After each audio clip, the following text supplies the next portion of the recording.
दिवसातून 2 तास काम, शासनासोबत काम करण्याची संधी आणि महिना 1500 रुपये. मित्रांनो, कृषी विभाग आत्माच्या वतीनं शेतकरी मित्रांची निवड करण्यात येणार आहे आणि या संदर्भातील परिपत्रक शासनाच्या वतीनं काढण्यात आलेलं आहे.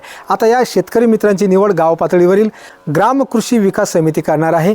या शेतकरी मित्रांना पेमेंट कसं होणार आहे, यांच्या जबाबदाऱ्या काय आहेत, कशा पद्धतीनं काम केलं जाणार आहे, या संदर्भातील सविस्तर माहिती आपण या व्हिडिओमध्ये जाणून घेणार आहोत. आणि तुमच्या गावात जर कोणी बेरोजगार असतील तर त्यांना हा व्हिडिओ नक्की शेअर करा, जेणेकरून त्यांना देखील गावातच रोजगार मिळू शकेल. तर मित्रांनो, या ठिकाणी तुम्ही बघू शकता की हे जे परिपत्रक आहे हे 17 ऑगस्ट 2026 रोजी शासनाच्या वतीनं काढण्यात आलेलं आहे. आणि यामध्ये लिहिलेलं आहे की आत्मा योजनेअंतर्गत 2026-27 आर्थिक वर्षात शेतकरी मित्र निवडीबाबतच्या सुधारित मार्गदर्शक सूचनांना मान्यता देण्याबाबत. आत्मा योजनेअंतर्गत 2026-27 या आर्थिक वर्षामध्ये केंद्र शासनाच्या मार्गदर्शक सूचनेप्रमाणे प्रतिमहा ₹1500 याप्रमाणे मानधन तत्वावर शेतकरी मित्रांची निवड करायची आहे. याबाबत क्षेत्रीय स्तरावर शेतकरी मित्र निवडीबाबत निर्गमित करावयाच्या मार्गदर्शक सूचनेचा मसुदा संदर्भात दिनांक पत्र क्रमांक 1 अन्वये मान्यस्तव सादर करण्यात आला होता. तर यानुसार आता शेतकरी मित्र निवडीसाठी शासनाच्या वतीनं मान्यता देण्यात आलेली आहे. आता या ठिकाणी तुम्ही बघू शकता की हे जे दस्तऐवज आहे ते 15 पानाचं आहे. आता एवढं वाचून काही आपल्याला या ठिकाणी दाखवता येणार नाही, कारण संपूर्ण माहिती बघायला गेलो तर व्हिडिओ खूप मोठा होईल. आपण थोडक्यात या ठिकाणी माहिती जाणून घेणार आहोत. तर या पत्राला थोडं खाली स्क्रोल केलं की शेतकरी मित्र मार्गदर्शक सूचना म्हणून असं या ठिकाणी आहे. आता शेतकरी मित्र निवडीचे निकष काय असणार आहे, तर शेतकरी मित्र आत्मा यंत्रणा, कृषी विभाग आणि गाव पातळीवरील शेतकरी यांच्यातील महत्त्वपूर्ण दुवा असल्यामुळे अनुभवी आणि प्रयोगशील शेतकरी निवडणं आवश्यक आहे. शेतकरी मित्र हा कृषी क्षेत्रामध्ये आवड असणारा, कृषी क्षेत्रामध्ये नाविन्यपूर्ण प्रयोग करणारा, नवीन तंत्रज्ञानाचा स्वीकार करणारा, तंत्रज्ञानाच्या प्रसारासाठी स्वतःहून वेळ देणारा व कृषी विस्ताराचे कार्य हे स्वकर्तव्य समजून उत्साहाने करणारा असावा. तसेच तो इतर शेतकऱ्यांबरोबर सामावून घेऊन कृषी विस्ताराचे कार्य करण्याचा कल असणारा असावा. आता किमान पात्रतेचे निकष काय, हे तर झालं. तो कसा असावा म्हणजे थोडक्यात काय, तर शेतकरी मित्र असा निवडला जाणार आहे की तो त्याच्याकडे शेती असावी आणि तो शेतीशी इंटरेस्टेड असावा, शेतीमध्ये त्याला नॉलेज असावं. शिवाय शेतीबरोबरीने त्याला विविध सोशल मीडियाचं ज्ञान असावं, कारण शासनाचे जे विविध योजना आहेत त्याचा प्रचार प्रसार करण्याची जबाबदारी त्या शेतकरी मित्रावर येऊ शकते. त्यामुळं त्या शेतकरी मित्राला एक सोशल मीडियाचं ज्ञान असणं गरजेचं आहे. ते असे आहे, शेतकरी मित्राचे वय कमीत कमी 25 वर्षे व जास्तीत जास्त 60 वर्षे असावे.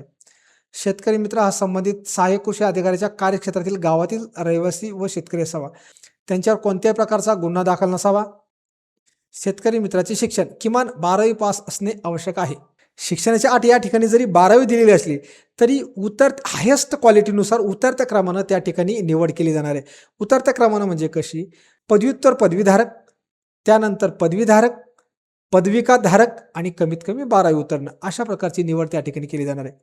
किमान कौशल्य पात्रता, शेतकरी मित्राकडे समाज माध्यम हाताळण्याचे किमान कौशल्य असणं आवश्यक आहे. म्हणजेच सोशल मीडिया त्या अर्जदाराला त्या ठिकाणी हाताळता गेला पाहिजे. शेतकरी मित्रांनी दिवसातून किमान 2 तास कृषी विभागाचे काम करणे आवश्यक राहील. त्यानंतर आहे शेतकरी मित्र निवड प्रक्रिया. आता या ठिकाणी तुम्ही बघू शकता की 15 पानांचा एक भली मोठी PDF या ठिकाणी दिलेली आहे. परंतु यातले जे मेन मुद्दे आहेत ते आपण जाणून घेणार आहोत. तालुक्यामध्ये निवड करायची एकूण शेतकरी मित्रांपैकी 30% महिलांची निवड करणे अनिवार्य राहील. महिलांचा हा 30% सहभाग निश्चित करण्याच्या उद्देशाने तालुका कृषी अधिकारी यांनी त्यांच्या तालुक्यातील एकूण गावापैकी 30% गावे लॉटरी पद्धतीने केवळ महिलांसाठी राखीव करावीत. तसेच या निश्चित केलेल्या गावाबाबत पुढील कार्यवाही करण्यासाठी संबंधित सहाय्यक कृषी अधिकारी यांना योग्य त्या लेखी सूचना द्याव्यात. शेतकरी मित्र निवड करताना सहाय्यक कृषी अधिकारी यांनी त्यांच्या कार्यक्षेत्रामध्ये शेतकरी मित्र निवडण्याबाबत ग्रामपंचायतचे सूचना फलक व इतर माध्यमातून प्रसिद्धी करावी. प्रसिद्धी करताना शेतकरी मित्रांच्या सेवा या मानधन तत्वावरील असून त्यांना कोणत्याही परिस्थितीमध्ये कृषी विभागामध्ये कायम करण्याबाबत दावा करता येणार नाही, याबाबत स्पष्ट उल्लेख असणं आवश्यक आहे. संबंधित कृषी सहाय्यक या ठिकाणी हायलाईट केलेले बघा बोल्ड करून, संबंधित सहाय्यक कृषी अधिकाऱ्याच्या कार्यक्षेत्रातील गावातील इच्छुक उमेदवारांनी आपले अर्ज सहाय्यक कृषी अधिकाऱ्याच्या मुख्यालयाच्या ग्राम विकास समितीकडे सादर करावेत. महाराष्ट्र शासनाच्या दिनांक 9 सप्टेंबर 2020च्या शासन निर्णयानुसार प्रत्येक ग्रामपंचायतीमध्ये ग्राम कृषी विकास समिती स्थापन करण्याची सूचना दिलेल्या आहेत. तथापि ज्या गावांनी ग्राम कृषी विकास समिती स्थापन केली नाही, त्यांनी तत्काळ स्थापन करून शेतकरी मित्र निवडीची कार्यवाही पूर्ण करावी लागणार आहे. आता 9 सप्टेंबर 2020ला एक शासन निर्णय काढण्यात आला होता आणि या शासन निर्णयानुसार त्या ठिकाणी प्रत्येक गावामध्ये ग्राम विकास समिती स्थापन करण्याच्या सूचना दिलेल्या होत्या. आता ग्राम विकास समितीच त्या ठिकाणी या शेतकरी मित्राची निवड करणार आहे. शेतकरी मित्राची निवड केल्यानंतर एक ठराव त्या ठिकाणी ग्रामसभेमध्ये द्यायचा आहे आणि हा ठराव पास करून तो कृषी विभागाला द्यायचा आहे की बाबा आमच्या गावामध्ये अशा अशा व्यक्तीची शेतकरी मित्र म्हणून निवड झालेली आहे. तर आता सगळ्यात महत्त्वाचा प्रश्न म्हणजे 9 सप्टेंबर 2020 रोजी जो शासन निर्णय काढण्यात आला होता, थोडं बॅक जाऊयात. त्या शासन निर्णयानुसार एक ग्राम कृषी विकास समिती स्थापन करण्याची सूचना देण्यात आली होती. तर या ग्राम विकास कृषी समितीमध्ये नेमके कोणकोणते सदस्य असणार आहेत, किती सदस्य असणार आहेत, हे थोडक्यात आपण आता या ठिकाणी जाणून घेऊयात. तुम्ही या ठिकाणी बघू शकता, तुमच्यासाठी मी तो जुना शासन निर्णय देखील काढून ठेवलेला आहे. हे बघा, हा शासन निर्णय कधीचा आहे? 9 सप्टेंबर 2020 आणि या GR नुसार प्रत्येक गावामध्ये ग्राम कृषी विकास समितीची रचना करण्याच्या सूचना दिल्या. आता या समितीमध्ये कोण असणार आहेत, सदस्य किती असणार आहेत? तर सदस्य असणार आहेत 11 एकूण. आणि याच्यामध्ये कोणकोणते सदस्य असणार आहे आणि कोण कोणाला पदसिद्ध अधिकार असणार आहे? आता गावाचा सरपंच हा पदसिद्ध अध्यक्ष असणार आहे.